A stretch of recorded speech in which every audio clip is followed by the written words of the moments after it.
राघवी क्या नमो ताहि जाते भय हरिहंता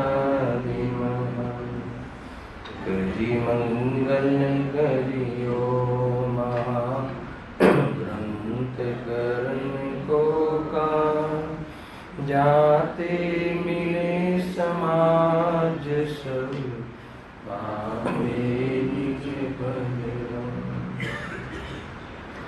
आत्म रूप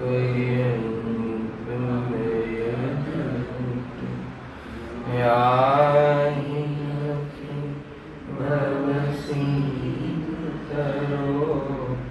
आत्म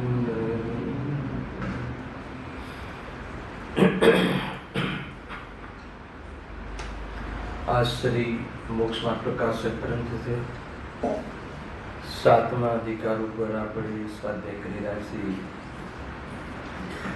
નિશ્યાવાસીનું સ્વરૂપ વર્ણન પેજ નંબર 209 પર ત્યાંથી વિષય આગળ વાંચીશું. એમાં જે વ્યવહાર સાધનનો વ્યવહાર તરીકે નિષેધ કરી અને સ્વચ્છંદ પ્રવૃત્તિ કરે છે એનો અહીંયા પંડિતજી ખંડન કરે છે, વિરોધ કરે છે. એમાં જે એ ટોપિકની અંદર આ પેટા ટોપિક છે ને એની અંદર જે અંતિમ 5મા નંબરનું જે સાધન છે બાહ્યમાં એ સંબંધી ચર્ચા આપણે ચાલી રહી છે. જો વળી પૂજન આદિ કાર્યોને શુભાશ્રય જાણી હે માને છે અથવા ત્યાગવાળું પ્રરૂપે છે.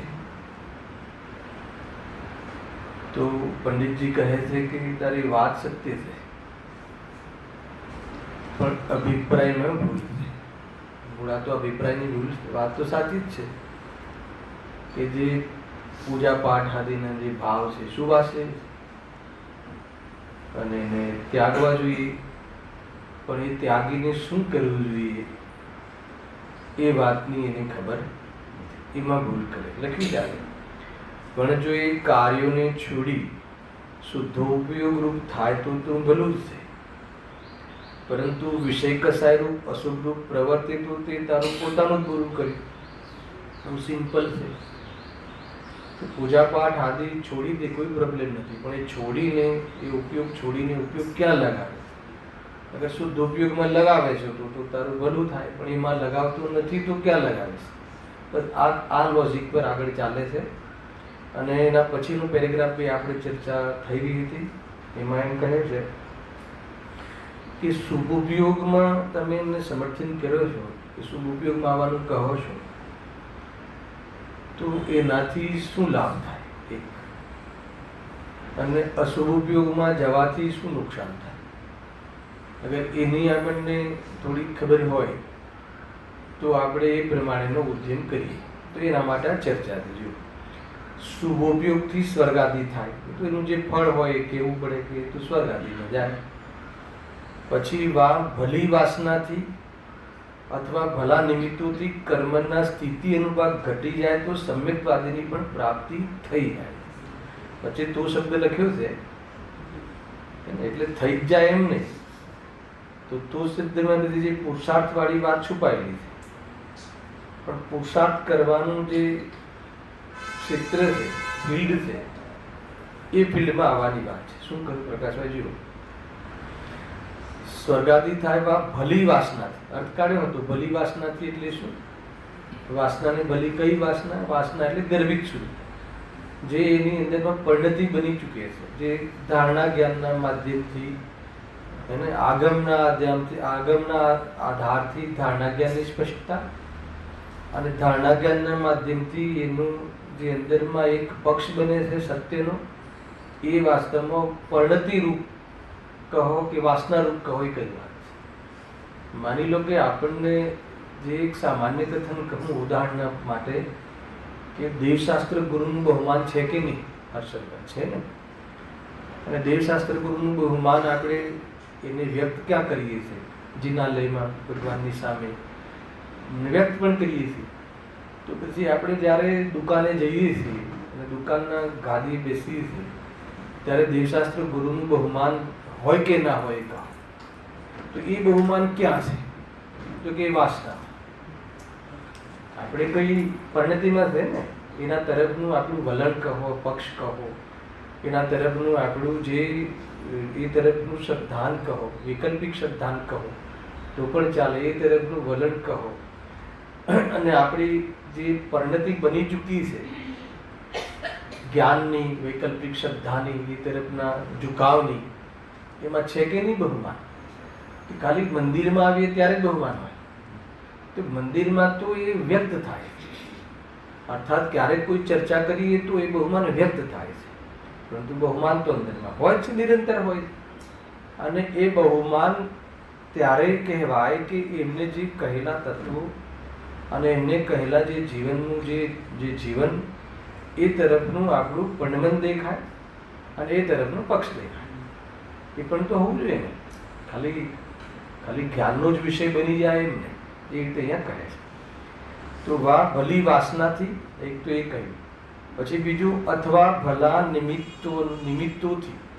નિમિત્તો કેમ લીધા? કે પછી જ્યારે સુપયોગની બે પરાકાષ્ઠા કહી.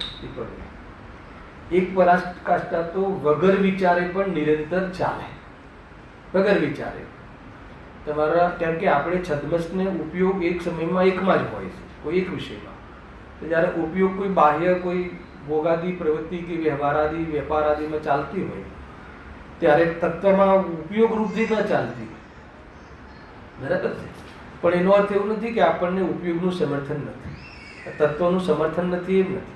તત્વનું સમર્થન છે, સત્યનું સમર્થન છે, અને ઉપયોગ ભલે બહાર જાય તો પણ આપણે નિષ્કર્ષના રૂપમાં તો સમર્થન તો પાકું તો દ્રઢ તો આ જ કરીએ છીએ, બરાબર. એ તો વગર વિચારે પણ નથી ચાલે. પછી એક બીજું આપ્યું કે ભાઈ ઉપયોગ તારો જે બહારમાં જાય છે તો એ ઉપયોગને નિમિત્તો પાસે લઈ જા. નિમિત્તો એટલે દેવશાસ્ત્ર ગુરુ, સાધર્મીઓ પાસે, તત્વ ચર્ચા, સ્વાધ્યાય, સત્સમાગમ, એ નિમિત્ત થઈ ગયા. તો ત્યાં એ નિમિત્તો પાસે જ્યારે ઉપયોગ આપણે નિમિત્તો સાથે મળીને આપણે વિચાર વિમર્શ કરીએ છીએ તો ત્યાં આપણી જે ભ્રાંતિ ચાલે છે તત્વ સંબંધી, સુખ સંબંધી અને સ્વપર સંબંધી, એ ભ્રાંતિ ઢીલી પડવાના સ્કોપ છે, બરાબર છે. હવે એની સામે તમે અશુભમાં લઈ જાઓ, અશુભ નિમિત્તોમાં લઈ જાઓ તો જે અશુભ એટલે પાપ ભાવ તીર્કશાય ઉપયોગ ત્યાં રમાડીએ તો જે આપણે અનાદિની જે માન્યતા છે અભિપ્રાયમાં, પરમાં સુખ બુદ્ધિ હે ને, પરમાં ભોગોમાં સુખ, એ પાકું થાય. અગર ઉપયોગ એમાં બુદ્ધિપૂર્વક અથવા એમાં વિશેષ લગાડીએ તો એ પાકું થાય.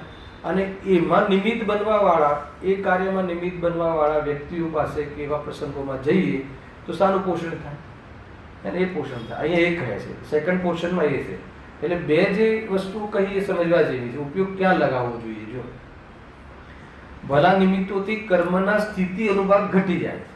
એટલે આપણે જ્યારે તત્વ વિચાર કરીએ ને, સાચો વિચાર કરીએ ને, એટલે સત્તામાં પડેલા કર્મો જે છે મિથ્યાત્વ આદિ, સત્તામાં જે પૂર્વમાં અજ્ઞાન, વિશેષ અજ્ઞાનમાં, અજ્ઞાનની તીવ્રતામાં ઘણી સ્થિતિવાળા બાંધ્યા છે, ઘણા અનુભાગ ફલદાનવાળા બાંધ્યા છે, એ સત્તામાં પણ એની સ્થિતિ અનુભાગ ડાઉન થાય અને નવા પણ કમ સ્થિતિ અનુભાગવાળા બંધ થાય છે. નવા એટલે બહુ ઓછી હીન સ્થિતિ પડે છે. એટલે એ ઉદયમાં આવે તો પણ આપણે એવી જાતિની પરિસ્થિતિઓ નથી બનતી કે આપણે એમાં ઉલઝી રહીએ. એક તો આ લાભ થાય, પરંતુ એમાં પ્રમાદમાં સમય ન ગુમાવે. અને જો ભેદ જ્ઞાન તો શબ્દ લખ્યો ને, અને ઘટી જાય તો પછી તોમાં શું, અને એ વખતે શું પુરુષાર્થ કરે, તત્વ નિર્ણય કરે, અનુભૂતિ તરફ વિચાર કરે તો સમ્યક્તવાદીની પણ પ્રાપ્તિ થઈ શકે છે. પરંતુ અશુભ ઉપયોગમાં અને અશુભ પરિણામમાં, પાપ આદિની પ્રવૃત્તિમાં એમાં ઉપયોગ લગાડવાથી અને એમાં જ એનું જ આપણને જે વાસના રહે એને, એક માનસિકમાં ધન કમાવાની લાલસા, સ્ત્રી આદિના ભોગવવાની સ્પર્શની સંબંધી અંદરમાં ગીલછા, વાસના, લાલસા એ પડી રહે અંદરમાં, પરિણતિ રૂપ એ પ્રમાણે એમાં લખ્યું જો. અને અશુભ ઉપયોગથી એક તો નર્ક નિગોડાદી થાય, બહારના ફળની વાત ભેદ બતાવી દીધો. બુરી વાસના, એ વાસનામાં રહે, અંતરંગ પરિણતિમાં એમાં જ સુખ, એમાં જ આપણને લાભ, એવી બુદ્ધિ બની રહે અને પાછું ઉપયોગ એવી પ્રવૃત્તિમાં જોડીએ. ખ્યાલ આવે શું કહે છે? તો અહીંયા કહે છે કે એને બુરા નિમિત્તથી કર્મોમાં સ્થિતિ અનુભાગ વધી જાય છે. પછી લખીએ વાંચીએ. પહેલાં કેવું કરીએ આપણે? તો કે આપણે એમાં ઉપયોગ લગાવીએ.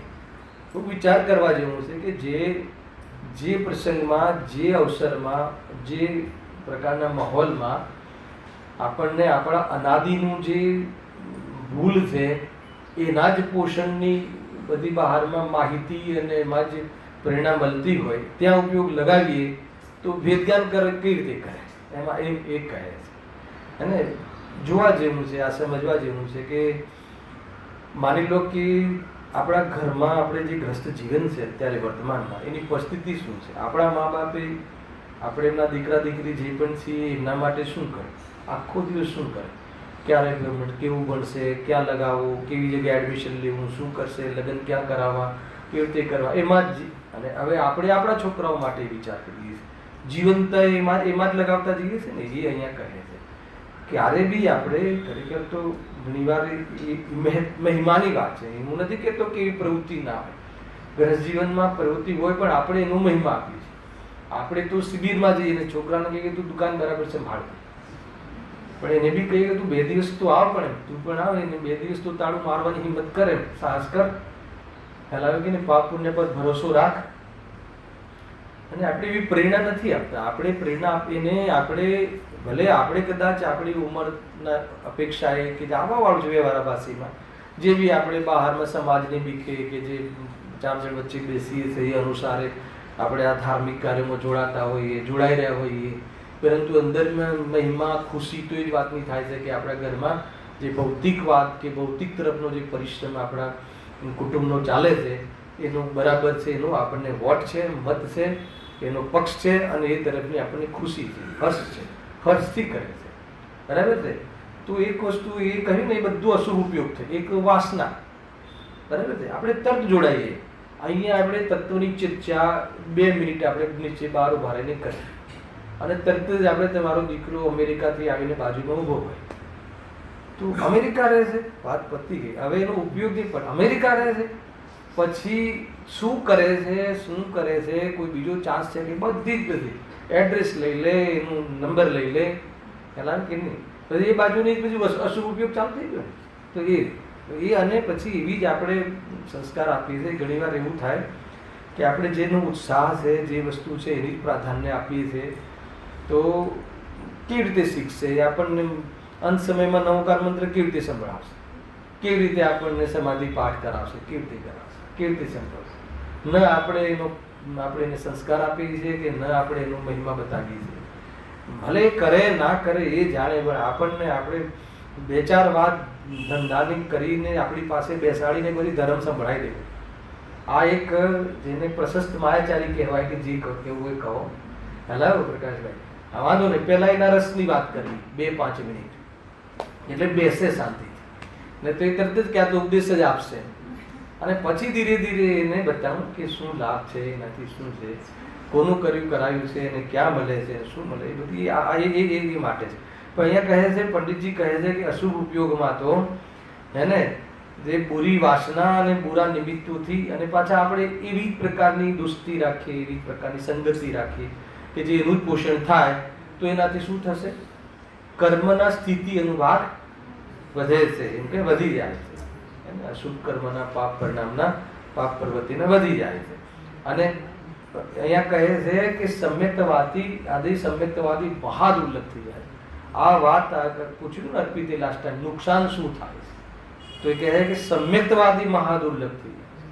એક તો આ મનુષ્ય ભાવ મળ્યો કે જે સંઘી પંચેન્દ્રિય પણ મળ્યું, એ જેમાં વિચારવાની તક મળી, પર્યાયમાં સમ્યક દર્શન કરવાની યોગ્યતા મળી, અને એ દુર્લભ થઈ જાય છે. તમને લોસ ખ્યાલ આવે? લોસ અશુભ ઉપયોગમાં અને ભોગના વિષયોમાં, એની સામગ્રી જોડવામાં અને એની વેસ્ટર્ન સંસ્કૃતિ, પાશ્ચાત્ય સંસ્કૃતિના ચાહક બનવામાં અને 21મી સદીમાં જોડાવાના એનો મહિમા અને જે પણ, અને બતાવો કે જે આપણો ઉપયોગમાં તત્વ વિચારને છોડીને અને આ બાજુ ઉપયોગ લગાવીએ તો કહે છે કે તને જે વિચારવાની જે ફેસિલિટી મળી છે એ હવે તને જરૂર નથી. વિચારવાની ફેસિલિટી શાના માટે મળી હતી? એને આત્માના હિત માટે. પણ આત્માના હિત માટે એ ફેસિલિટીની યુટિલિટી ના કરીએ તો પછી હવે કુદરત એમ કહે છે કે તને આ ફેસિલિટીની આવશ્યકતા નથી, એટલા માટે હવે તને એકેન્દ્રિય આદિમાં તારે પિયરમાં હલાવે કે જ્યાંથી ત્યાંથી તો આવે છે જીવ, તો ત્યાં તને ઠીક છે, તું ત્યાં જ પહોંચી જાય. એ દુર્લભતા છે, મહાદુર્લભતા છે. અને કહે છે કે બીજું એનું પોષણ તું ચાલુ રાખે, એને ભોગોનું પોષણ ચાલુ રાખે, ભોગોના માટે એને કમાવાની પ્રવૃત્તિ ઉત્સાહથી હર્ષથી એને પક્ષપૂર્વક એને વધારે ચાલુ રાખે, પક્ષપૂર્વક. બરાબર છે? તો અહીંયા કહે છે કે તું પછી તને એમાં પક્ષ જે સમ્યક દર્શનની જે વાત છે, સમ્યક દર્શનની જે એમાં જે ક્રિયા છે, સમ્યક દર્શનમાં જે ભેદ જ્ઞાનનું કાર્ય છે, એ કાર્ય તને નહીં જચે, એટલા માટે સમ્યક દર્શન મહાદુર્લભ થઈ જશે. અચ્છા, એ ખ્યાલ આવે છે કે સમ્યક દર્શન આદિ મહાદુર્લભ થઈ જશે, એનો અર્થ સુખ તને દુર્લભ થઈ જશે. બહુ ગજબની વસ્તુ છે. આપણને બીજો ભાઈ કોઈ ઉપાય નથી. અને રાગ દ્વેષના પ્રસંગો છે, ચાહે ઇલેક્શન હોય કે ચાહે સિલેક્શન, હેલા બધા જ રાગ દ્વેષના પ્રસંગો છે. એને સ્વાધીનતા સ્વરૂપના બલથી આવે છે, સ્વતંત્રતા વાસ્તવમાં વસ્તુના સ્વરૂપને ઓળખવાથી આવે છે, અબંધ સ્વરૂપને ઓળખવાથી બંધન જ્ઞેય બને છે. બહુ બધું વિચારવા જેવું છે. તો અહીંયા એક પ્રકારથી પંડિતજી એમ કહે છે કે અશુભમાં તો પ્રવર્તવાનું કોઈ એને એ કોઈ બી રીતે ઉચિત જ નથી. અહીંયા કહી. હવે આગળ જુઓ. હા, વળી શુભ ઉપયોગથી કશાય મંદ થાય છે. આ નિશ્ચયવાસીની મુખ્યતાથી છે. કોઈ શુભ ભાવનું કોઈ સમર્થન છે એમ નહીં. શુભ ભાવનો શું રોલ છે મોક્ષ માર્ગમાં, અને અશુભ ભાવનો શું રોલ છે? કોઈ શુભ ભાવ કરતા કરતા થઈ જશે કે શુભ ભાવથી થઈ જશે એ વાત તો અહીંયા છે જ નહીં. પરંતુ શુભ ભાવ એક માહોલ છે, શુભ ભાવ એક વાતાવરણ છે, અને એ વાતાવરણની અંદર ભેદ જ્ઞાનની પ્રવૃત્તિ સંભવે છે. એના વગર સંભવતી નથી. નહીં તો અગર કોઈ એમ માને કે નહીં, એને દુકાને બેઠા બેઠા પણ મારે બધું એમાં ઉપયોગ લગાવતા ઉપયોગની વાત છે, લગાવતા થઈ જશે, તો કે તને શ્વેતાંબર મતનો તને આગ્રહ. શ્વેતાંબર મતમાં છે ને કચરો કાઢતા કેવલ જ્ઞાન થઈ ગયું ને આ થઈ ગયું, સંભવ છે. અહીંયા તો કહે છે કે શુદ્ધ ઉપયોગમાં વિતરાગતા વધે છે, ન શુભ ઉપયોગમાં કે ન શુભ ઉપયોગમાં. વાત એટલી છે કે શુભ ઉપયોગમાં થઈને પસાર થઈને જવું પડે, બસ એટલી વાત છે. અને એટલા માટે કહે છે કે એટલે તું એક વખત બુદ્ધિપૂર્વક તારે અહીંયા આવવું પડશે, અને ત્યાં બુદ્ધિપૂર્વક જોડાવું એનું નામ ઉદ્યમ છે. ઉદ્યમ એટલે કોઈ પુરુષાર્થ નહીં, તારે બુદ્ધિ લગાવીને અહીંયા કરવું પડશે, અહીંયા કહે છે. જો આગળ. વળી શુભ ઉપયોગથી કશાય મંદ થાય છે, ત્યારે અશુભ ઉપયોગથી તીવ્ર થાય છે. હવે મંદ કશાયના કાર્યો છોડી તીવ્ર કશાયના કાર્ય કરવા તો એવા છે કે જેમ કડવી વસ્તુ ન ખાવી અને વિષ ખાવું. ફરીથી વાંચો, જોરદાર વાત છે કે શુભ ઉપયોગથી કશાય મંદ થાય છે, બરાબર, અને અશુભ ઉપયોગથી તીવ્ર થાય છે. બે કન્ક્લુઝન. હવે મન કશાયના કાર્યો છોડી, હે ને, મન કશાયના કાર્યો છોડી એટલે પૂજા પાઠ આદિ તું કહે છે ને કે એ બધું તો ત્યાગવા યોગ્ય છે, પણ ક્યાં જવું એની ખબર નથી, બરાબર છે. તો પછી તું અશુભમાં જઈશ તો કહે કે તીવ્ર કશાયના કાર્ય કરવા તો એવા છે, કેવા છે કે જેમ કડવી વસ્તુ ન ખાવી ને વિષ ખાવું. એટલે શુભ ભાવને મીઠી વસ્તુ ન કીધી. શુભ ભાવ કડવી વસ્તુ છે અને અશુભ ભાવ જહેર છે. ચલાવે કે નહીં, મીઠી વસ્તુ તો એકે નથી, પરંતુ જ્યાં જેવી વસ્તુ છે, ગજબની વસ્તુ છે ને. ખબર નહીં, મેં અહીંયા કંઈક કહ્યું કે ક્યાંક બીજી કહ્યું હશે. આપણે રામજીભાઈ બાપુજી જે રામજીભાઈ એ જનરલી ચંદ્રકાંતભાઈને ખ્યાલ હશે કે આને લઈને એક ઉદાહરણ આપતા, સોનગઢમાં વારંવાર એક ઉદાહરણ આપતા કે એક પુત્ર હોય છે, છોકરો હોય છે, એ બપોરે 12 વાગ્યાના સમયમાં લીંબોડી ઉપર, નીમના ઝાડ ઉપર લીંબોડી ખાતો હોય છે. તો એના પિતા એમ કહે છે કે બેટા તું લીંબોડી ખાય છે, લીંબોડી કોઈ ખાવા જેવી ચીજ છે? આવા તડકામાં બેસીને પાછી લીંબોડી ખાય છે. એટલે છોકરો કહે છે કે પપ્પા લીંબોડી ન ખાવ તો શું ઝેર ખાવ? સાંભળજો, એ ઉદાહરણ આપતા હોય છે. તો એ ઉદાહરણમાં આગળ વધારતા કહે છે કે અમે તને જ્યારે લીંબોડી ખાવાનો નિષેધ કરતા હોઈએ તો ઝેર ખાવાનું કેવી રીતે? મેં તો તને તું નીચે આવ, હું હાફૂસ કેરી લાવ્યો છું, એને એર કન્ડિશન રૂમ પર છે આપણો, તો નીચે આવીને તું આ ઠંડકમાં હાફૂસ કેરીનું સેવન કર. ખ્યાલ આવ્યો ને? એટલે એમાં શું કહેવું હતું કે જો અમે તને શુભ ભાવમાં, જો અમે તને માની લો કે ધર્મ થતો નથી એમ કહીએ તો પછી અશુભમાં થાય છે એમ કહીએ. એનો અર્થ અમે એમ હતો કે શુભ ભાવથી પણ બીજી ઉપર ચડીને કોઈ વાત છે એમાં જોડવાની વાત. શુભ ભાવ હે છે એ વાત સત્ય છે, પણ હેનો અર્થ એ છે કે તું શુદ્ધમાં જા. હેનો અર્થ એ નથી કે એ છોડીને તું પ્રમાદ કર. આ એનો કન્સેપ્ટ છે. વારંવાર એમનું ઉદાહરણ આપતા હતા. ખ્યાલ આવે કે નહીં? એનો અર્થ આ થાય છે ભાઈ જો. અને અહીંયા કહ્યું છે ને કે કસાયની મનતામાં પુરુષાર્થનું સંભવે છે. આપણે આગળ 9મા અધિકારમાં પણ ઉદાહરણ છે ને, ઓલો પાણીનો પ્રવાહ. પાણીનો પ્રવાહ બહુ સ્પીડમાં હોય ત્યારે તું ઉછલકૂદ કરીને બહાર નહીં નીકળી શકે, પણ એક સરખો પ્રવાહ રહેતો નથી. જ્યારે પ્રવાહ મંદ પડે ત્યારે તું ચરીને કે તું ડાળી પકડીને કે તું ઉપાય કરીને બહાર નીકળી શકે. પણ તું જ્યારે પ્રવાહ સ્લો પડે ત્યારે તને ના ખ્યાલ આવ્યો? ત્યારે એમ થાય કે આ તો, અને ત્યાં કેવો પ્રમાદ થાય, કેટલું સરસ રમણીય દ્રશ્ય છે, અને એમાં રોકાઈ ગયો તો થોડાક વાર પછી પાછો પ્રવાહ તીવ્ર થશે ને તણાઈ જઈશ. એટલે આ એક માહોલ આવ્યો છે શુભ ભાવનો, અને પ્રસંગો આવે છે જન્મ જયંતિના અને દશલક્ષણના અને અષ્ટાનિકાના. એ બધી કયો પ્રવાહ છે? મંદ પ્રવાહ.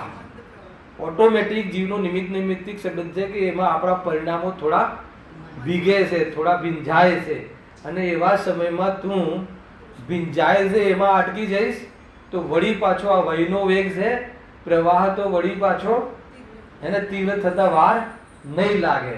અને એમ કરતા કરતા શું થઈ જશે? આ જે મહાદુર્લભ સંગી પંચની પણ જે છે એ સમાપ્ત થઈ જશે.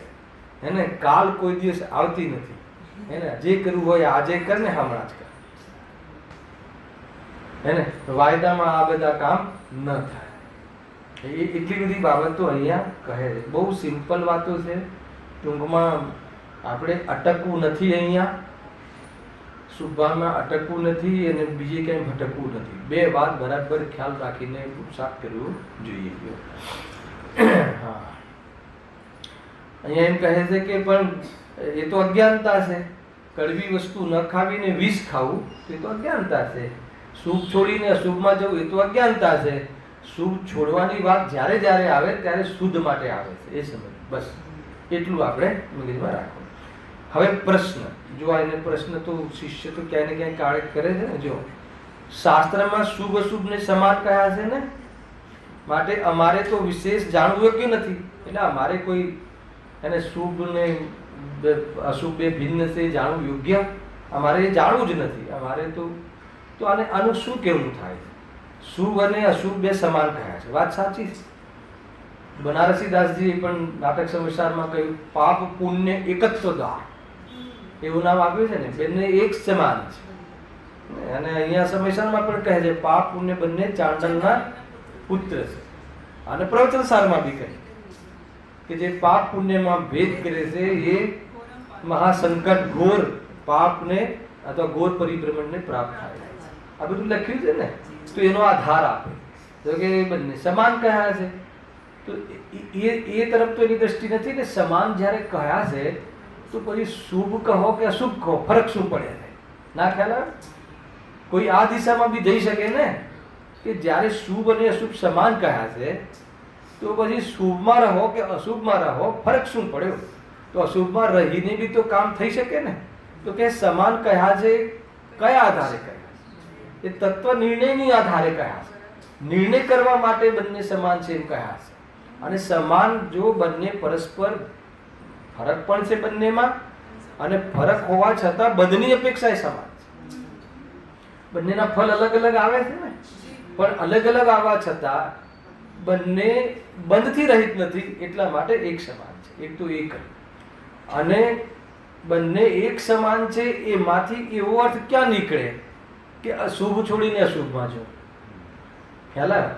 બંને એક સમાન છે એ તો દ્રષ્ટિની ઓરથી કથન છે કે એક સમાન છે. તું જો શુભ અશુભ ભાવ સૌ પહેલા દ્રષ્ટિમાં એનો એક સાથે અભાવ થાય છે, પરંતુ પરિણામમાં અભાવમાં ક્રમ પડે છે.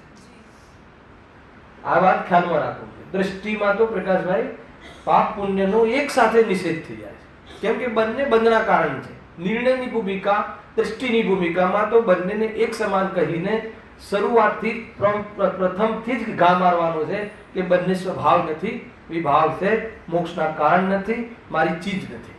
બરાબર છે? એટલે દ્રષ્ટિમાં નિષેધ ક્રમથી નથી, દ્રષ્ટિમાં તો એક ધડાકે નિષેધ છે, પરંતુ પરિણામમાં જે ત્યાગ છે, પરિણામમાં જેનો ભાવનો ક્રમ છે, એ અભાવનો ક્રમ પહેલા અશુભ છોડવું ને પછી શુભ છોડવું, એમ છે. કેવી રીતે સંભવ છે? પહેલા અશુભ છૂટે છે અને પછી શુભ છૂટે છે.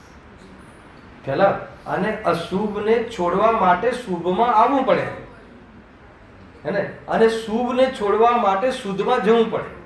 બસ આ ક્રમ, આ બધી મેથડ આપણને ખ્યાલ હોવું જોઈએ. કુલ મળીને એમ કહેવું છે પંડિતજીને કે જ્યાં જે રીતે છે એ રીતે માનવું જોઈએ. જો આગળ પંડિતજી શું જવાબ આપે છે? જે જીવ શુભોપયોગને મોક્ષનું કારણ માની ઉપાદેય માને છે તથા શુદ્ધોપયોગને ઓળખતો નથી, તેને અશુદ્ધતાની અપેક્ષામાં બંધકારની અપેક્ષા શુભ અશુભ બંનેને સમાન બતાવ્યા છે. આ ઉપદેશ એને લાગુ પડે છે કે જે શુભમાં અટકી ગયો છે. ખ્યાલ આવ્યો કે નહીં? એના માટે તો એ ઉપદેશ છે. પરંતુ કોઈ જીવને શુદ્ધમાં રહેવાતું નથી અને શુભમાં જાય તો એનો કોઈ નિષેધ નથી. 16 વલાનું સોનું જે પ્રાપ્ત ન થાય સમયસર, ત્યાં સુધી એને વ્યવહાર ઉપાધિ, હે, જ્યાં સુધી પરિપૂર્ણતા પ્રગટ ન થાય. આગળ બહુ આવા વાળું આગળનો વિષય મેં આજે વાંચ્યો હર્ષદભાઈ, ઓર ખુલાસા છે, ઓર આપણા મનનો મેલ એવો અંદરથી કઢાવશે. એમને પ્રયાસ કર્યો છે કે પ્રવૃત્તિમાં કેવી રીતે આવે છે નિશ્ચયાભાસ, કે જે આપણને તો પ્રવૃત્તિમાં કેવી રીતે સિદ્ધ કરવું. આ તો આચરણનો દોષ નથી, આ તો શ્રદ્ધાનો દોષ છે. એટલે વૃત્તિમાં ફરક હોય છે, પ્રવૃત્તિ તો સમાન હોય છે. પણ પંડિતજી જે પ્રયાસ કર્યા છે અને જે આગળ બહુ વિચાર કર્યો છે, બહુ સમયસારને જ આધાર બનાવ્યો છે. જુઓ કે જે શુભભાવાદીનો નિષેધ નો આધાર સમયસાર લઈ લઈને જે શિષ્ય કરે છે, તો એ શુભ ભાવ છોડીને સ્વચ્છંદ થઈ જાય છે. તો શુભ ભાવ તો એનો પણ નિષેધ ખ્યાલ આવ્યો કે નહીં? એની પણ ચર્ચા પંડિતજી સમયસારના આધારે કરાવે છે, ચરણાનો યોગના આધારે નહીં. સમયસારમાં જો ઘડી પર્યાય, મતલબ કે બહુ જ એમ પદે પદે જેટલી વાત ભગવાન આત્માની કરી છે એટલી વાર સ્વચ્છંદ ન થઈ જાય એની પણ ત્યાં વાત કરી છે. બે વાત, અને બંને જણ સમયસારના જ કોટેશનો આપીને વાદ વિવાદ ચાલુ કર્યો છે. એટલે કોઈ એવું સર્વથા માની લે કે સમયસાર વાંચવાથી સ્વચ્છંદ થઈ જવાય તો કે એની ભૂલ છે. સમયસારમાં એને વારંવાર સ્વચ્છંદતાનો નિષેધ કર્યો છે, વારંવાર નિષેધ કર્યો છે. બરાબર? એટલા માટે કોઈ ચિંતાનો વિષય નથી. જે જીવ શુભ ઉપયોગને મોક્ષનું કારણ માની ઉપાદેય માને છે તથા શુદ્ધ ઉપયોગને ઓળખતો નથી, તેને અશુદ્ધતાની અપેક્ષા, બંધકારની અપેક્ષા શુભ અશુભ બંનેને સમાન બતાવ્યા છે. મેં અહીંયા કહ્યું છે.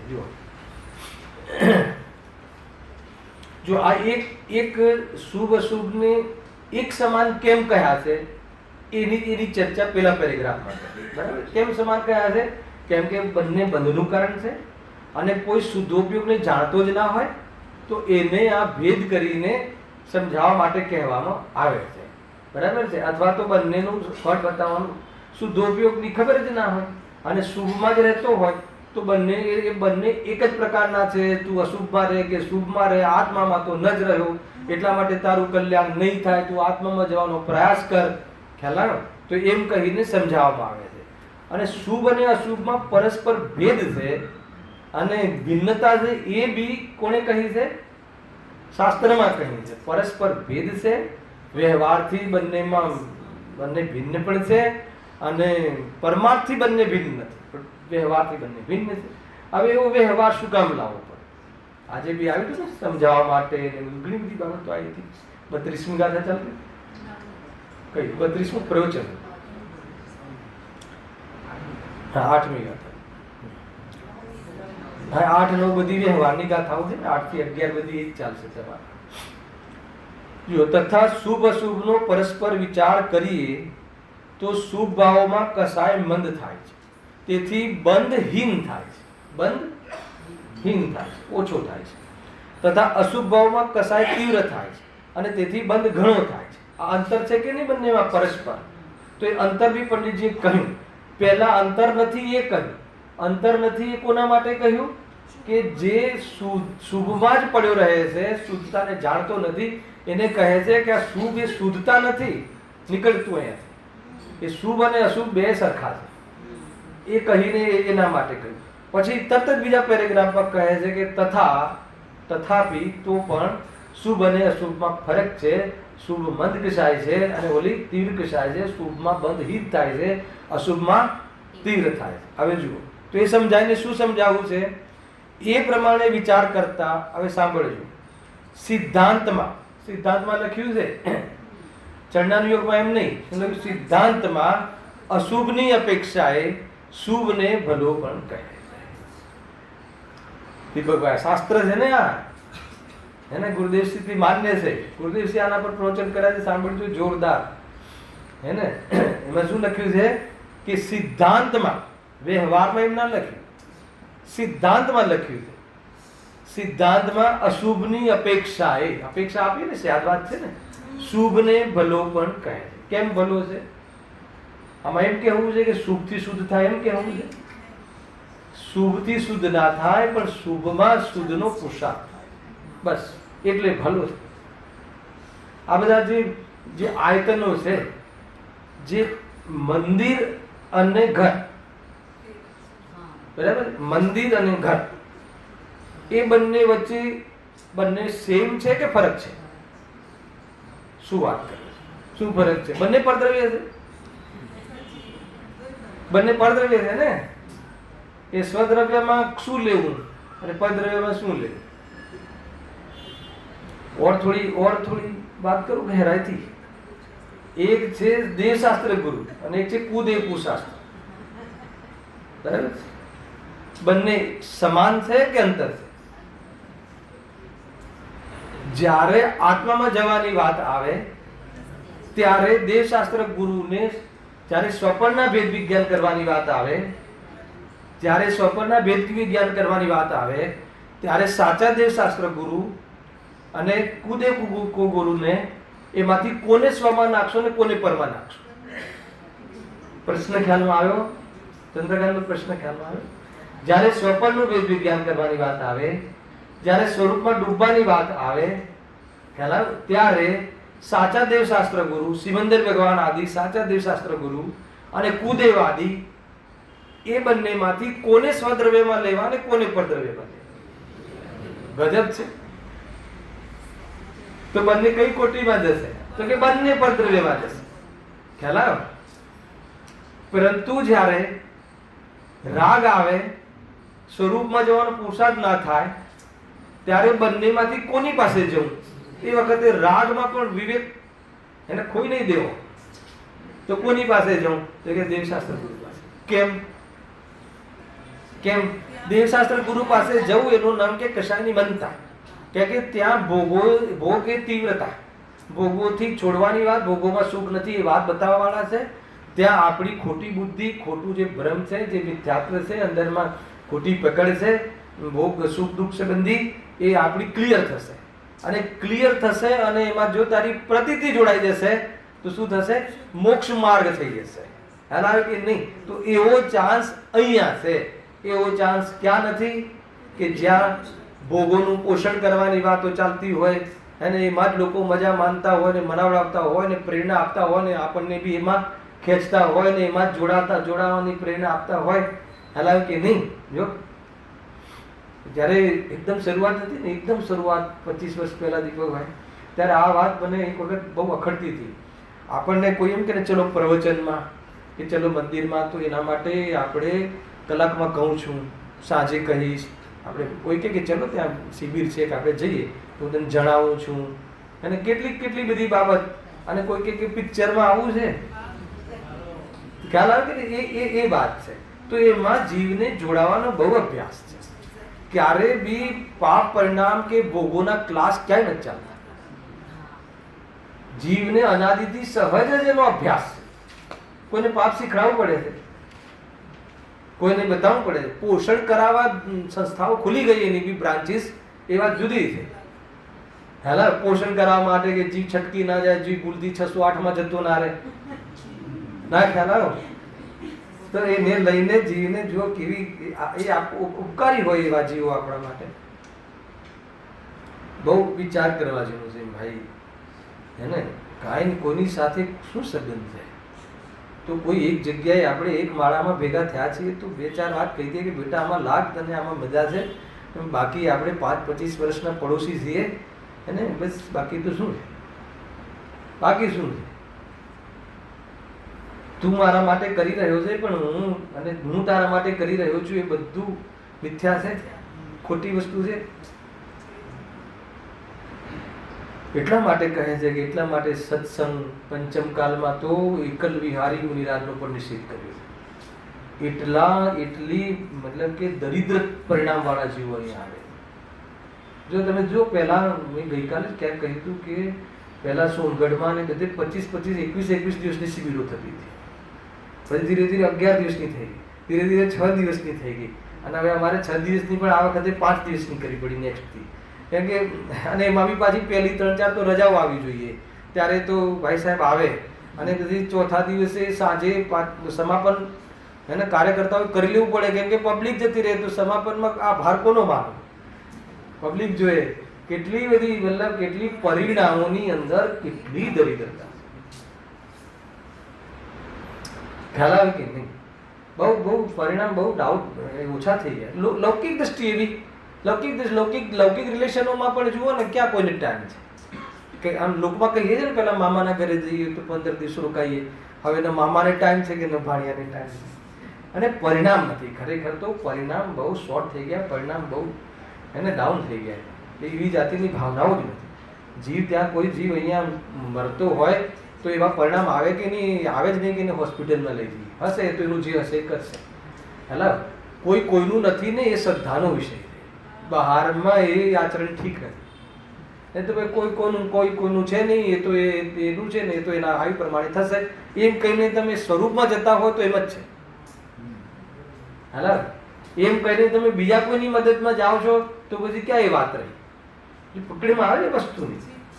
બહુ આપણું જે મંથન છે, જે ચિંતન છે, જે મનોવિજ્ઞાન છે, એ મનોવિજ્ઞાનને પકડો. આ સાયકોલોજીનો માર્ગ છે, આ વિજ્ઞાનનો માર્ગ છે, હે ને, કોઈ અંધશ્રદ્ધાનો માર્ગ નથી, સોચનો માર્ગ છે.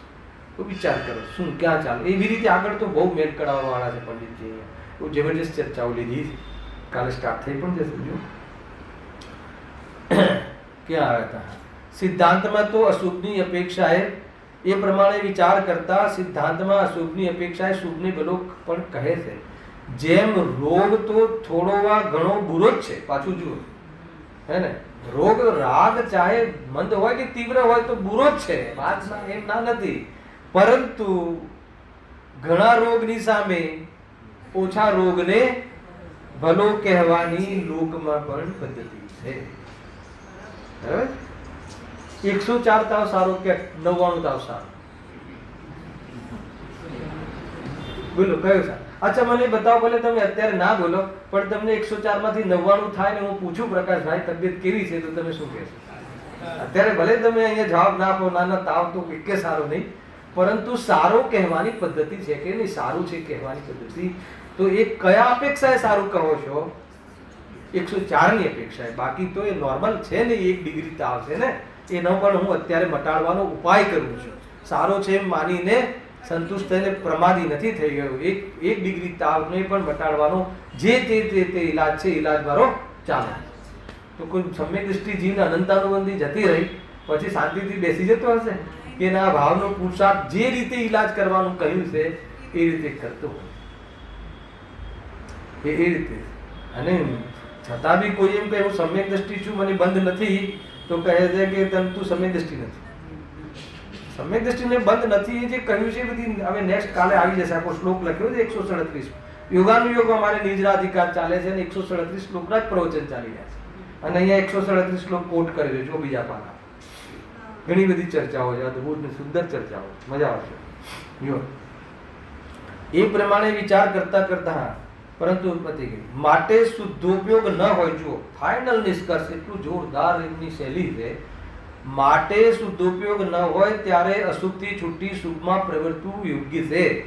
શું કહ્યું? જ્યારે શુદ્ધોપયોગ ના હોય. અમે ક્યાં કહીએ છીએ? તું શુદ્ધોપયોગ ના હોય, સ્વરૂપમાં ના રહેવાતું હોય તો તું ક્યાં રહીશ એ બતાવી દે. એ વખતે તું એવી જગ્યાએ રહેજે કે જ્યાંથી પાછો આવવાનો ચાન્સ, અને એવી જગ્યાએ ના જતો રહેતો કે પાછો આવવાનો ચાન્સ ના. તીવ્રતામાંથી પાછો આવવાનો ચાન્સ નથી હોતો, પણ શુભમાંથી પાછો આવવાનો ચાન્સ. ફિલ્ડ નહીં છોડતો એમ કહે. પુરુષાર્થ ના થાય તો કોઈ વાત નથી, કોઈ પ્રોબ્લેમ નથી, પણ ફિલ્ડ નહીં છોડતો. જો આ ફિલ્ડ છોડી દઈશ તો કે બીજી જગ્યાએ કોઈ ફિલ્ડ નથી કે જ્યાં પુરુષાર્થ કરવાની તને ઓપોર્ચ્યુનિટી. ખ્યાલમાં આવે છે કે એટલી વાત. હું તો ઘણી વખત આપણા જે સમાન મિત્રો છે ને કહેતો હોઉં છું કે ભાઈ ભલે પુરુષાર્થ ના થાય, ભલે પાછું રાગ થઈ જાય છે, પરંતુ એને લઈને કોઈ ધર્મ પર શંકા નહીં કરતા કે કોઈ બીજી વાત હશે એમ શંકા નહીં કરતા. આ ખાલી વાતો જ છે એમ માનીને એને આનો અનાદર નહીં કરતા. તત્વજ્ઞાનનો આપણાથી નથી થતું એ આપણને ખબર છે, આપણો પુરુષાર્થ નથી ચાલતો આપણને ખબર છે, પણ સત્ય તો આ જ છે એમ કરીને ફીલ નહીં છોડતા. તો કદાચ એને એમાં તક ઊભી છે, પણ જે ફિલ્ડ છોડી દે ખ્યાલ આવે ને એ આ બધું છે. આને સ્ટેટમેન્ટ આપ્યું ને સ્મૃતિ ઈરાનીએ, બધાએ સાંભળી જ છે ને. એમાં શું વાત છે કે હું અમેઠીમાં હારી ગઈ, પરંતુ મેં અમેઠીમાં જવાનું છોડ્યું નહીં, અને એના કારણે હું જીતું છું. બોલો ખ્યાલ આવે? ભલે હું આ કે દેવ દર્શન આદિ કરવા જાઉં છું, ત્યાં હું મારું કામ પામી શક્યો નહીં, પરંતુ મેં જવાનું છોડ્યું નહીં, અને એનું શ્રેય આજે એમાં જવાનું છોડ્યું નહીં ને મેં મારો આ ઉપાય છોડ્યો નહીં, અને એનું ફળ છે કે આજે મને માર્ગ મળ્યો. એવું થઈ શકે કે ના થઈ શકે? લોજિક છે ને, બધા લોજિક છે, બહુ બધું બહુ વિચાર કરવા જેવું છે. અને મારું કાર્ય કેમ નથી થયું એ સંબંધી આપણે શાંતિથી વિચાર કરવો જોઈએ. એનું કારણ કોણ છે? સ્વયં મારો મોહ છે, અને મારે વિચાર કરવો. તત્વ વિચાર કરતા કરતા મોહ બંધ પડે. તત્વ વિચાર એ જ માત્ર એનાથી મોહ મંદ પડે છે, અને તત્વ વિચારમાં પ્રતીતિનો પુરુષાર્થ જાગે તો મોહ ભાગી જાય છે. આ બધા સ્લોગન છે, આ બધા સિદ્ધાંત કથનો છે, આ બધા મેઇન કથનો છે. એને લઈને બધી વાત આગળ ચાલે છે. સમજ? માટે શુદ્ધોપયોગ ન હોય ત્યારે અશુભથી છૂટી શુભમાં પ્રવર્તવું યોગ્ય છે, પણ શુભને છોડી અશુભમાં પ્રવર્તવું તો યોગ્ય નથી. બરાબર? ધર્મના નામે તારે અશુભમાં પ્રવર્તવું યોગ્ય નથી. અશુભી તને આવી જાય તો એની વાત પ્રોબ્લેમ નથી, પરંતુ એમાં ક્યાં પ્રોબ્લેમ છે? શુભ ને અશુભ એક જ છે. પછી અશુભ હોય કે શુભ હોય એવો વિશેષ અમારે શું કામ ભેદ કરવો? આવે તો ને વાત તો ત્યાંથી ચાલી ને. પ્રશ્ન તો જ્યારે શુભ અને અશુભ બે તો સમાન જ છે, તો પછી અશુભમાં નહીં જા અને તું શુભમાં આવ, ને શુભમાં રહ્યા તો બી શું ને અશુભમાં ગયા તો બી શું? તો કહે કે એમ નથી, એ બંને સમાન છે. એ તો દ્રષ્ટિ દ્રવ્ય પર કરવા માટે હતી, તે આ કથનનો મિસયુઝ કરે. બંને સમાન છે કહીને તને શુભમાંથી હટાવવો હતો, પરંતુ તું તો એ ઉપરથી એમ કે બંને સમાન છે, તો શુભને છોડવું ને અશુભને છોડીને શુભમાં શું કામ આવું જ્યારે બંને સમાન છે? તો મને એકવાર વિચાર આવ્યો કે જ્યારે તને સમાનતાની આટલી બધી તને તારી દલીલ હોય તો પછી બંને સમાન તો કર કમસે કમ. ના ખ્યાલ આવે? કમસે કમ બંને 50% તો કર. 24 કલાક 12 કલાક તો શુભને આપ અને 12 કલાક અશુભને આપ. હાલ આવે કે નહીં? જો અગર તને સમાનતાની ઓરથી તું ઉલટો અર્થ કાઢતો હોય, ખ્યાલ આવે ને સમાનતાનો અર્થ શું કાઢે છે કે શુભ અને અશુભ બંને સમાન છે સાહેબ, તો પછી અશુભમાંથી શુભમાં આવો તો શું ફરક પડી ગયો? એના કરતા જે ચાલે છે ચાલવા દો. અને અમે તો સમ્યક દ્રષ્ટિ તો છીએ જ. કેમ સમ્યક દ્રષ્ટિ છીએ? કેમ કે અમને સમ્યક દ્રષ્ટિના વિષયની જાણકારી છે કે આત્મા શુદ્ધ છે અને રાગનો તણિકાળે ભાવ છે. તો સમ્યક દર્શનના વિષયની જાણકારીનું નામ સમ્યક દર્શન નથી ભાઈ. હાલ કે નહીં? એનો વિચાર કરવો એ બી નામ બી સમ્યક દર્શન નથી. આ વાત બરાબર ખ્યાલમાં રાખવું જોઈએ. અત્યારે જે માહોલ ચાલે છે કે સમ્યક દર્શનનો વિષય એને એટલી બધી મતલબ ગુરુદેવશ્રીના પ્રતાપે આપણને એની એટલી બધી એને સમજમાં આવી ગયો, તો કે જે સમજમાં આવી ગયો એને સમ્યક દર્શન માની લે છે. જ્ઞાનમાં જે સમજમાં આવી ગયો ને એને સમ્યક દર્શન માની લે છે, અને માનીને પછી એમ શુભનો શુભ તો ક્યાં જડ છે, અને પછી અશુભ તો ચાલુ છે બધું. હવે જો હવે જે પ્રશ્ન કરે છે અંતિમ અને આ જે પેટા જે ચાલે છે અધિકાર નિશ્ચયવાસીનો એનો અંતિમ પ્રશ્ન છે, પછી એનો ઓર એક બીજો પહેલું ચાલુ થશે.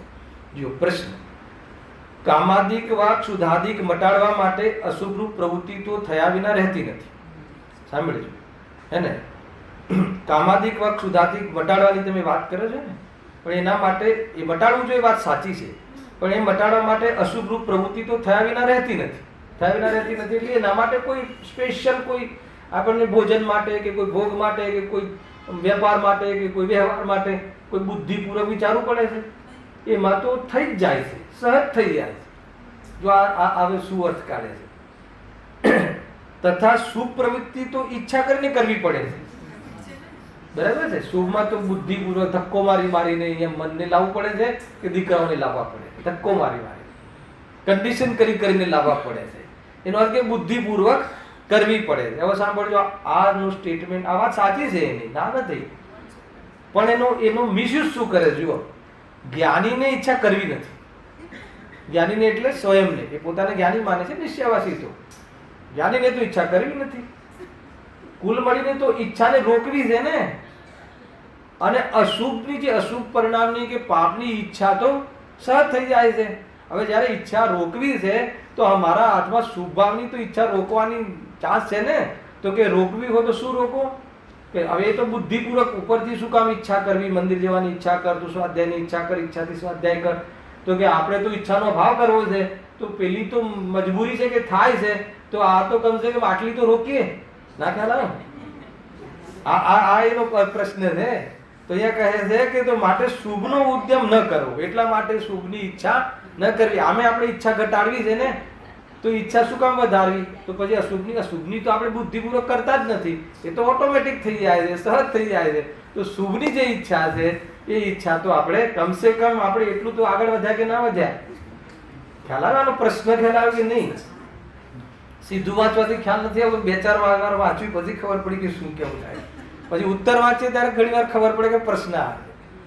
ઘણી વખત આવું બધું થતું હોય છે, આપણને ખ્યાલ ના આવે કે આની ક્યાંથી બોલે છે, તો પછી આગળ પાછળનું ને પછી છેલ્લે ગુરુદેવશ્રીનું પ્રવચન.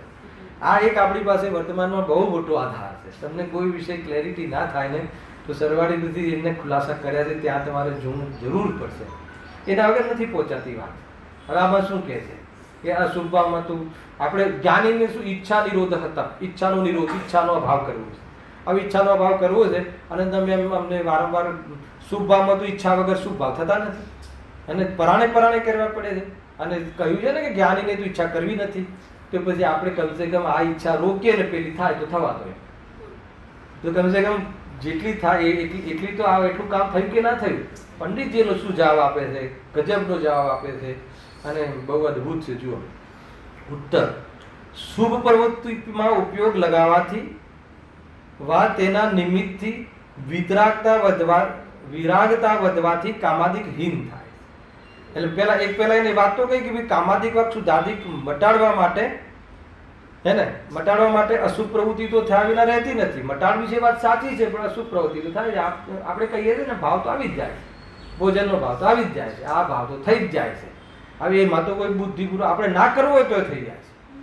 આપણે નક્કી કરીએ કે આજે તું ટીવી જોવું જ નથી, હે ને, તો પણ થાય કે ચલો 5 મિનિટ હવે જોઈ લઈએ, 1 કલાક પ્રવચન સાંભળ્યું છે તો 5 મિનિટ આપવો જોઈએ. એમ બુદ્ધિપૂર્વક જે કરીએ ને, ઘણી વાર 3-4 કલાક વંચાઈ ગયું હોય, હે ને, બધી ચર્ચા આગળ આવવા વાળી છે, હે ને. હવે શુભથી પણ થાક લાગે કે ના લાગે? તો પછી ક્યાં જાય? હે ને, શુદ્ધતા તો છે ને, પછી ક્યાં જાય? એ રીતે એવી બધી પ્રવૃત્તિઓ પણ આપણા જીવનમાં જોવા મળતી હોય છે. જો શુભ પ્રવૃત્તિમાં ઉપયોગ લાગવાથી વા તેના નિમિત્તથી વિરાગતા વધવાથી કામાદિક હીન થાય. જો કેટલી જોરદાર વાત કહી છે કે શુભ પ્રવૃત્તિ એટલે કોઈ શુભ પ્રવૃત્તિનો અર્થ તત્વ વિચાર, પૂજા પાઠના માધ્યમથી, ભક્તિના માધ્યમથી તત્વનો અભ્યાસ, તત્વના નિર્ણય પૂર્વક કરવામાં આવતી પૂજાને મંદ ભાવ કહેવામાં આવે. પણ ખાલી પૂજા પ્રવૃત્તિ ઉપચારથી કરીને બહાર એમાં બી ઉપચારમાં બી ઉપચાર કરી નાખ્યો, એની વાત નથી. ખ્યાલ આવે? અહીંયા એ કહે છે. તો એમાં માનો કે આપણે અહીંયા બેઠા છીએ, આપણે તત્વનો વિચાર કરીએ છીએ, સ્વપ્નના ભેદ વિજ્ઞાનની ચર્ચા કરી, 7 તત્વ સંબંધી ભૂલની ચર્ચા કરી, તો એનાથી શું થશે? એ માહોલમાં અહીંયા કહે છે કે આપણને એ સંબંધી આપણી ભૂલનો પરિચય થઈ જાય છે. તો ભૂલ મટાડવા તૈયાર થઈએ છીએ તો જે એ બધા ભોગાદી અને કામાદી ભાવ કેવા થાય છે? હીન થાય છે, અથવા એ પરિણામ આપણા મંદ પડે છે અથવા ઉદાસીનતા આવે છે. પરંતુ આપણે એવી પિકનિક રાખીએ આ છોડીને પ્રકાશભાઈ, તો ત્યાં બધી રાગ રંગના પ્રસંગો રાખીએ તો આપણી આ બધી જે ભોગોની ભાવના છે એ ભડકશે કે ઘટશે? હવે ઓલું કરવું કે આ કરવું એ બહુ મહત્વ નથી. એમ કહે છે કે ઓલું કરવા કરતા આમાં બુદ્ધિપૂર્વક જોડાવાથી ઓલા ભાવો કેવા થાય છે? હીન થાય છે. ખ્યાલ આવે કે નહીં? એક વખત થોડું મન મૂકીને કે મનને સમજાવીને પણ એક વખત શિબિરમાં કે ક્લાસમાં જોડાઈ દે. ખ્યાલ આવે કે નહીં? કોઈ આજે તમારો આજે કોઈ લગ્નનો પ્રસંગ હોય કે આજે કોઈ હોય તો હું તમને ઘણીવાર કહી ચૂક્યો છું કે કોઈ વખત ક્યારે બી લગ્નમાં આજ સુધી મોડું નથી પહોંચાતું. તમે એને ભલે એ અંધશ્રદ્ધાવાળો જીવ હોય, ભલે એને 11 વાગ્યાનું મુહૂર્ત બરાબર જોડાવ્યું હોય અને બાપાને બધાને એમ હોય કે 11 વાગ્યાનું મુહૂર્ત નહીં થયું હોય તો આ સક્સેસ નહીં જાય ફેમિલીમાં, તો એ બધા જ પ્રકારના પ્રયાસો કરતો હોય કે 11 વાગે તો ચોરીમાં બેસી જવું જોઈએ, પણ આજ સુધી ટાઈમસર કોઈ નથી બેઠું. તમે જોઈ લેજો. એટલે તમે પ્રવચન છોડીને ઉતાવળ કરીને ત્યાં ન જાઓ, એમ કેવું છે મારે સામાન્ય. હેલા કે નહીં? કોઈ નહીં ત્યાં કોઈ, બસ તમે ફોટા પડતા હોય ત્યારે પહોંચી જાઓ. અગર તમારો વ્યવહાર સાચવવાનો અર્થ એ છે કે આ ભાઈ આવ્યા હતા અને નોટમાં કવર લખાઈ દેવું, બસ 2 જ વસ્તુથી કામ થઈ જાય. બરાબર છે ને દીપકભાઈ? બહુ ચતુરાઈ વાપરવી જોઈએ. અહીંયા એમ કહે છે કેમ કે એ મન મનાવીને પણ એકવાર અહીંયા આવી જાય અને સ્વાધ્યાયમાં આવી જાય, ગુરુદેવશ્રીના પ્રવચનમાં આવી જાય તો એને કોઈ માલ મળી જાય અને એમાં કોઈ માલ પસંદ આવી જાય અને એને ગ્રહણ કરી લે તો કે માર્ગ મળી જાય.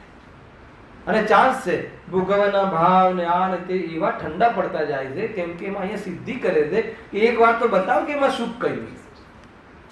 અને અમે જ્યાં કહીએ છીએ ત્યાં સુખ છે એની સિદ્ધિ કરીને બતાવીએ છીએ, જ્ઞાનમાં પ્રૂવ કરીને બતાવીએ છીએ. અને જ્ઞાનમાં પ્રૂવ થાય છે અને પુરુષાર્થ પ્રસિદ્ધિમાં થાય છે. જ્ઞાનમાં પ્રૂવ કરવાનું છે અને પ્રતીતિ કરો કે અનુભવ કરો તો એ પ્રસિદ્ધ થાય છે, તો પ્રગટ થાય છે. તો બધી જ વસ્તુઓ આપણી પાસે છે. હવે આપણે ચોઈસ કરવાની છે કે આપણે શું કરવું છે. હે ને? થવું છે સુખી, તો સુખી થવા માટે શું કરવું જોઈએ એનો વિવેક, એનું નામ સ્વાધ્યાય. અને સુખી થવા માટે તત્વનો અભ્યાસ કરે, નિર્ણય કરે, એનો પ્રખર સ્વાધ્યાય. અને પ્રતીતિ કરે તો પુરુષાર્થ. બસ આટલી જ વાત છે. એટલે જેમ બને એમ જીવને, જેમ બને મનને આ સ્વાધ્યાય આદિમાં, તત્વ વિચાર આદિમાં, તત્વ નિર્ણય આદિમાં, અને માત્ર સ્વાધ્યાયની વાત નથી, સ્વાધ્યાયના માધ્યમથી તત્વ નિર્ણય, તત્વ વિચાર, વેદ જ્ઞાન, આ જે પ્રવૃત્તિ છે એ જ્ઞાનને તમે વેદ જ્ઞાનની પ્રવૃત્તિ સોંપી દો. સાહેબ એ વેદ જ્ઞાનમાં અભેદના દર્શન કરવા માટે એવી પાકટ પરિસ્થિતિ થઈ જાય છે કે એ વાસ્તવમાં અભેદના દર્શન, અખંડ દર્શન, અને સ્વાધીનતા. અખંડ દર્શન એટલે સ્વાધીનતા. ખંડ જીવીએ છીએ આપણે. આ મળે તો સુખી, આ મળે તો સુખી, જ્ઞાન થાય તો સુખી, અને આ ગુરુ મળે તો સુખી, ગુરુદેવ મળે તો સુખી, કુંદકુંદેવ મળે તો સુખી. આપણને એટલા ખંડ અનુભવ કરીએ છીએ કે જેથી આ આકુરતા આપણી મળતી. કેટલી અપેક્ષાઓ રાખીએ, બહુ વિચાર કરવા જેવું છે. એટલા માટે તત્વ અભ્યાસ અને અભ્યાસમાં તત્વ નિર્ણય. પંડિતજીએ મોક્ષા પ્રકાશકમાં પુરુષાર્થના નામે અગર કોઈ કરવાનું કહ્યું હોય તો કે તત્વ નિર્ણય કર, અને તત્વ નિર્ણયની દ્રઢતા તારે થશે તો પ્રતીતિમાં પરિણમી જશે. એ જ્ઞાન તારા સમ્યક દર્શનમાં કારણ બની જશે, નિમિત્ત કારણ બની જશે. અને પ્રતીતિ જે દિવસે થઈ ગઈ પછી તો તને કાંઈ સમજાવવાની જરૂર. બહુ ઊંચો માર્ગ છે ભાઈ, બહુ સમજવા જેવી વસ્તુ છે. જો આને સમાપન કરીએ, સમેટીએ આપણે આને. હે ને? શુભ પ્રવૃત્તિમાં ઉપયોગ લાગવાથી વા તેના નિમિત્તથી વિરાગતા એટલે વિશુદ્ધિ, ઉદાસીનતા, કામાદિક હીન થાય છે. ક્ષુધાદિકમાં પણ સંક્લેશ થોડો થાય છે. ખ્યાલ આવે? શું કહેવા માંગે દીપકભાઈ? અહીંયા આપણે વસ્તુનું સ્વતંત્રતા, એનું પરિણમની સ્વતંત્રતા, ક્રમબદ્ધ પર્યાય, એ આપણા દિમાગમાં છવાઈ ગઈ હોય, વાસનામાં, આપણી પૂરી વાસનામાં એ છવાઈ ગઈ હોય, અને ઘરે જઈએ અને ભૂખ લાગી હોય અને કદાચ ભોજન ના બન્યું હોય તો પણ અહીંયા કહે છે કે ક્ષુધાદિકમાં પણ સંક્લિષ્ટતા ઓછી થાય. ખ્યાલ આવે કે નહીં? તરત જ કદાચ બહુ ઉતાવળ કરીએ અને કદાચ વળી પાછું થાળના જ્ઞાનમાં જે વાસનામાં પડી છે ને ક્રમબદ્ધ પર્યાય, ભલી વાસના, તો યાદ આવી જાય કે કેવી રીતે સંભવ છે, હું કેમ મૂર્ખતા કરું છું. તો ક્ષુધા હોવા છતાં પણ સંક્લિષ્ટતામાં અંતર પડે છે. ઘણા લોકો તરફથી આ સ્ટેટમેન્ટ મળે છે કે પહેલા કરતા બહુ ફરક પડ્યો.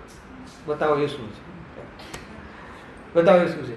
ગુરુદેવસિંહના આવ્યા પછી, ગુરુદેવસિંહના આપણે સમાગમ થયા પછી પહેલા કરતા ઘણો ફરક પડી ગયો. એનો અર્થ શું છે મને બતાવો. શું ફરક પડ્યું? સમ્યક દર્શન થઈ ગયું કે ના સાહેબ? સમ્યક દર્શન તો નથી થયું. પાછું એમ બી કહે તો ફરક શું પડી ગયો?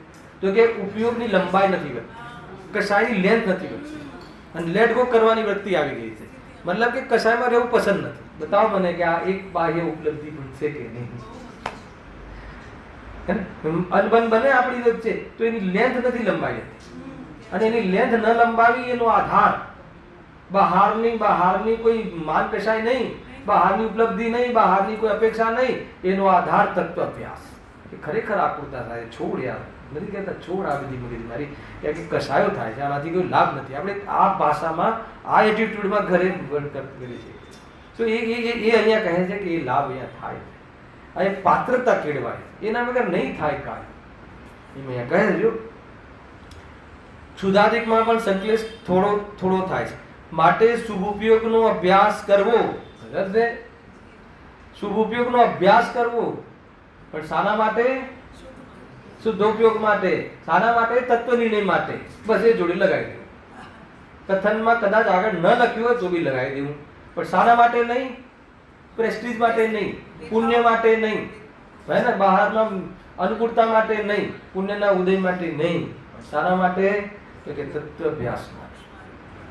ખ્યાલ બહુ સિમ્પલ છે. ઉદ્યમ કરવા છતાં પણ ઉદ્યમનો શું લેવો છે? ઉદ્યમ એટલે પ્રયત્ન. અહીંયા શુભ ભાવમાં શુભ ઉપયોગમાં તત્વ સંબંધી જે વિચાર કરવો, એમાં ઉપયોગ જોડવો, એનું નામ ઉદ્યમ. પ્રયોજનભૂત તત્વમાં ઉપયોગને જોડવાનું નામ ઉદ્યમ. ખ્યાલ આવી ગયો ને? પ્રયોજનભૂત તત્વ દ્વારા ભેદ જ્ઞાનને દ્રઢ કરવું, એનું નામ ઉદ્યમ. ખ્યાલ આવે ને? એ છે ઉદ્યમ. ઉદ્યમ જો આ કરવા છતાં આપણી પીડા છે ને, કે આ બધું કરીએ છીએ છતાં પણ જો કામાધિક વ ક્ષુધાધિક પીડા રહે છે કે નહીં રહે, તો તેના અર્થે જેથી થોડું પાપ લાગે તેવું કરવું. એ બી શીખવાડી દીધું. શું ગજબ કન્સેપ્ટ. હલા માની લો કે કદાચ આ સમજ્યા પછી છતાં બી ક્ષુધા આદિ કામ આદિના ભાવ બહુ રહે તો વિવેક રાખો. એ લખ્યું ને, તો જેમાં ઓછું પાપ લાગે એટલે કોઈ ઓછું પાપ લાગે એટલે એમાં તણાઈ ના જવાય, એમાં લપસી ના પડાય, એમાં ખેંચાઈ ના જવાય, એમાં જામી ના જવાય, એવી રીતે ન વર્તવું. સમ્યક રીતિથી વેદવું, એની અહીંયા ચર્ચા છે. શ્રીમદજી કહે છે ને, રાગાદી ભાવ આવે તો એને સમ્યક રીતિથી વેદવું. એટલે શું? પહેલા તો એમાં વિવેક રાખવો.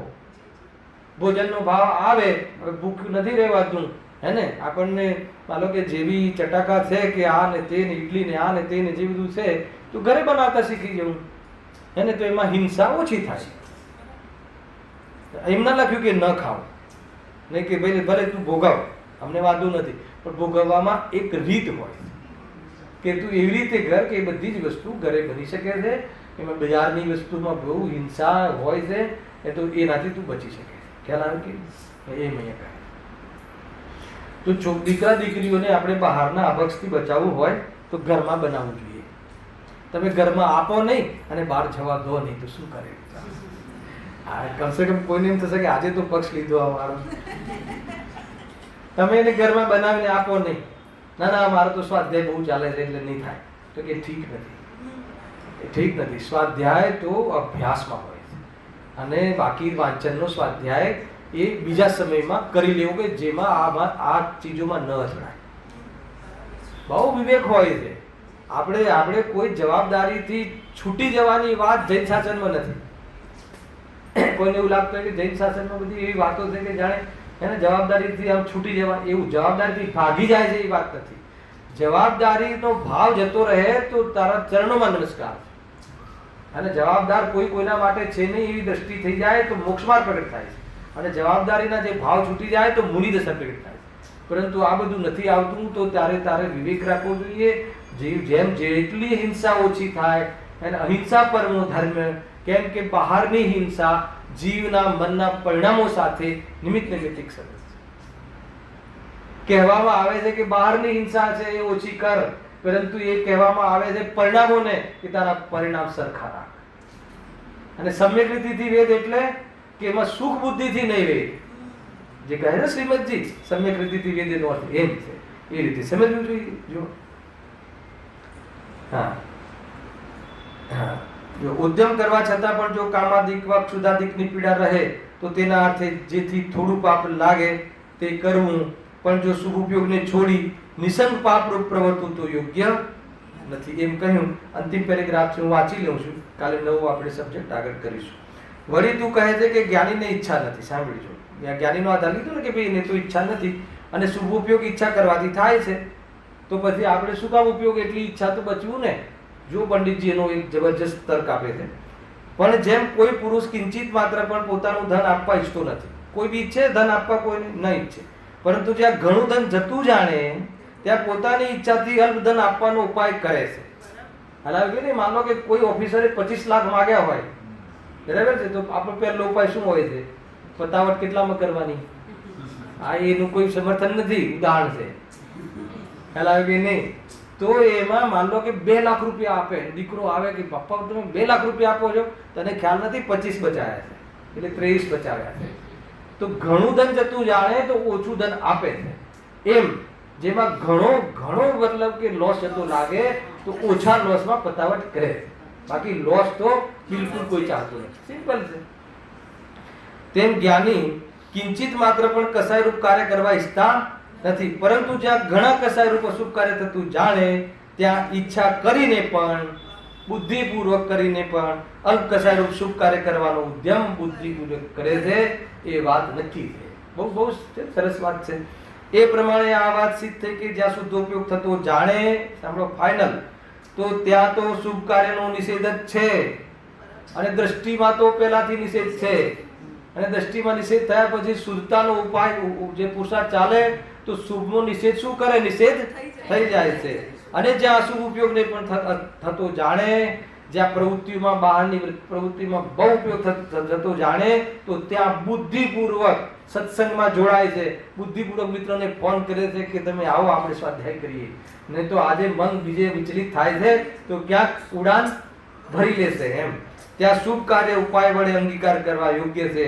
એ પ્રમાણે જે અનેક વ્યવહાર કાર્યને ઉથાપી સ્વચ્છંદપણાને સ્થાપે છે તેનો નિષેધ કર્યો છે. શાનો નિષેધ કર્યો છે? શુભ ભાવમાં ધર્મ માનવાની વાત નથી, અહીંયા સ્વચ્છંદતાનો નિષેધ કર્યો છે. શુભ ભાવનું સમર્થન નથી. શુભ ભાવ તું છોડી અને જે તું સ્વચ્છંદતા કરે છે, સ્વચ્છંદતાનો અમને વિરોધ છે. એ સ્વચ્છંદતા છોડી દે. એની અહીંયા બહુ સુંદર ચર્ચા કરી છે. હવે આવતીકાલે કેવળ નિશ્ચયાવલંબી જીવની પ્રવૃત્તિ, આનો જે એક નિશ્ચયાવલંબનમાં શું પ્રવૃત્તિ હોઈ શકે એની ચર્ચા આપણે વિશેષ કરીશું. સહેજાન